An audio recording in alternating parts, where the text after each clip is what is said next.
पुढील 5 वर्षात अपेक्षा काय असणार आहेत लिंबी चिंचोळी गावाच्या दादांकडनं? 5 वर्षाचं मी बोलतो. हा. लिंबी चिंचोळी गावात फक्त कागदावर काम होत होते, फक्त कागदावर काम, निधी येत होते, सगळं दाखवायचं, हे झाले ते झाले ते झाले हे झालंय.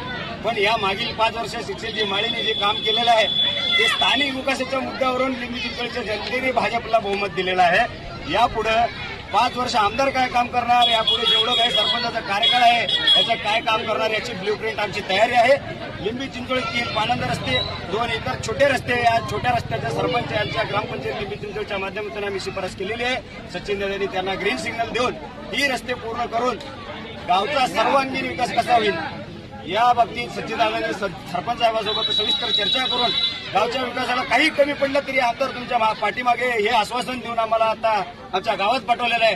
त्या सचिन दादांचा आशीर्वाद, आमदाराचा आशीर्वाद घेऊन आम्ही जनतेचा आशीर्वाद घ्यायला आज विजय निश्चित झाल्यानंतर आम्ही भेटायला आलेलो आहोत.